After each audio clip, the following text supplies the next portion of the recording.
नैनवा एक कदीम शहर जो आज के इराक के इलाके में वाक़ था। यहाँ की कौम बुत परस्ती में डूबी हुई थी। जुल्म, नाफरमानी और गुमराही इनकी जिंदगी का हिस्सा बन चुकी थी।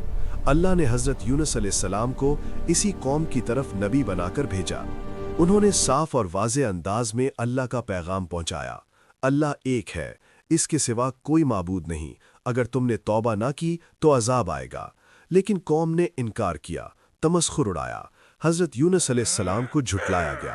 साल हा साल की दावत, मगर दिल न बदले। तवील जिद्दोजहद के बाद हज़रत यूनुस अलैहिस्सलाम को महसूस हुआ कि अब ये कौम ईमान नहीं लाएगी। उन्होंने अल्लाह के हुक्म का इंतज़ार किए बगैर कौम को छोड़ने का फैसला किया। वो शहर छोड़कर रवाना हुए, लेकिन वो ये नहीं जानते थे कि आगे अल्लाह की तरफ से एक अजीम सबक उनका मुंतज़िर था। नैनवा के लोगों पर अजाब के आसार जाहिर होने लगे। आसमान बदला, फिजा बोझल हो गई और उसी लम्हे कौम के दिल जाग उठे। नैनवा के लोग खौफ ज़दा हो गए। उन्होंने इज्तिमाई तौबा की। मर्द, औरतें, बच्चे, हत्ता के जानवर भी मैदान में आ गए।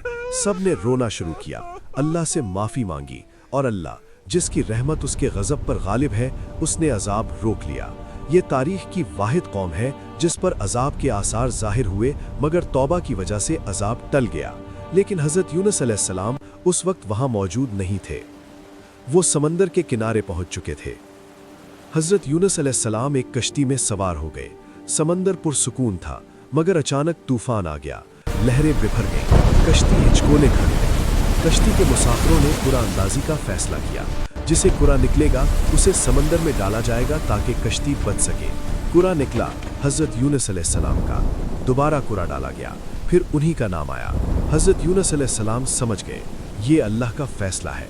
उन्होंने खुद को समंदर के हवाले कर दिया। समंदर की गहराइयाँ, अंधेरा, खामोशी। एक अजीम मछली ने अल्लाह के हुक्म से हज़रत यूनुस अलैहिस्सलाम को निगल लिया। ना ये सज़ा थी, ना अजाब, बल्कि हिफाजत का एक गैर मामूली इंतज़ाम था। 3 अंधेरे, रात का अंधेरा, समंदर की गहराई का अंधेरा और मछली के पेट का अंधेरा। वहाँ तन्हाई में हज़रत यूनुस अलैहिस्सलाम ने अपनी गलती को महसूस किया। उन्होंने अल्लाह को पुकारा, ला इलाहा इल्ला अंता सुब्हानका इन्नी कुन्तु मिनज़ ज़ालिमीन। ये दुआ सिर्फ अल्फाज नहीं थी, ये निदामत थी, ये आजिज़ी थी, ये मुकम्मल तस्लीम थी। अल्लाह ने ये दुआ कबूल की। मछली को हुक्म दिया गया कि उन्हें साहिल पर छोड़ दे। कमज़ोर जिस्म मगर मजबूत ईमान। हज़रत यूनुस अलैहिस्सलाम का वाक़या हमें सिखाता है कि अल्लाह की रहमत कभी ख़त्म नहीं होती। मायूसी कुफ्र के करीब ले जाती है और तौबा हर हाल में दरवाज़ा खोल देती है। आज का इंसान भी मुश्किलात के अंधेरों में घिरा होता है, लेकिन अगर वो दिल से अल्लाह को पुकारे तो निजात मुमकिन है। ये वाक़या हमें याद दिलाता है कि अल्लाह के फ़ैसले बेहतरीन होते हैं और सब्र ईमान की असल पहचान है।